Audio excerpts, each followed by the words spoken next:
Goeiedag klas. Vandag is ons in die skryfproses en konsepfase. Julle het reeds geleer oor julle skeletmodelle en beplan sowel as benoem. Nou gaan ons hierdie idees gebruik om 'n beskrywende paragraaf te skryf. Ek gaan julle wys hoe om sinne te bou en uit te brei. Ek begin met my onderwerpsin. My model verteenwoordig 'n skelet van 'n voël. So hier, my model verteenwoordig die skelet van 'n voël. Okay, kom ons aan. Hierdie sin sê vir ons waaroor die paragraaf gaan. Nou gaan ek die bene beskryf. Die bene is van strooitjies gemaak omdat die bene omdat die bene lig en buigsame is. So die bene is van strooitjies gemaak en word met 'n papierklem verbind.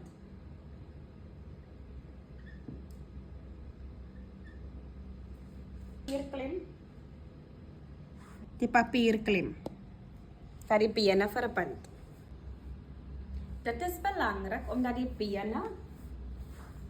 Dit is belangrik omdat die bene lig en buigsame is.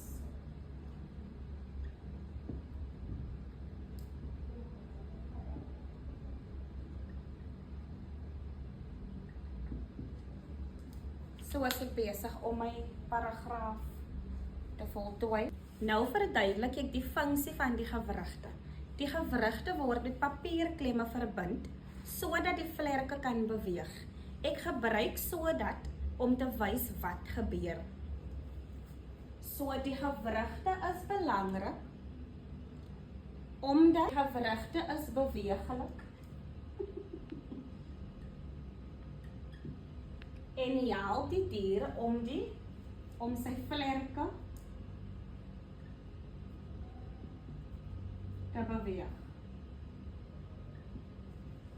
So die gewrigte is beweeglik en help die diere om sy vlerke te beweeg.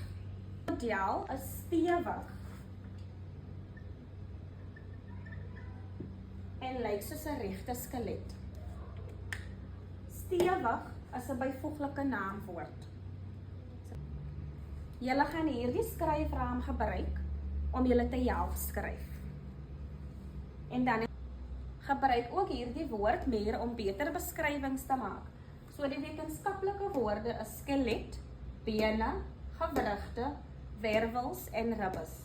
Die byvoeglike naamwoorde adjectives is stewig, which means strong, buigsame, flexible, ligte, which means light, en harde, which means hard. Dan laastelik die verbindingswoorde, die woorde wat mekaar connect. So omdat, because, sodat, so that, en dan laastens and, which means and. So waarom gebruik julle strooitjies vir die bene?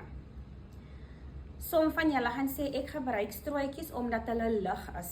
Nou die rede hiervoor is omdat hierdie vrae gaan julle help om langer sinne te bou. Nou kan julle julle eie paragrawe skryf met behulp van die model, die skryfraam en ook die woordmuur. Onthou om volledige sinne te skryf en verbindingswoorde te gebruik. Omdat, sodat en. Okay leerders, nou is dit julle kans om julle paragrawe te bou en onthou julle skryfraam, julle woordmuur en julle byvoeglike naamwoorde sowel as julle verbindswoorde wat belangrik is.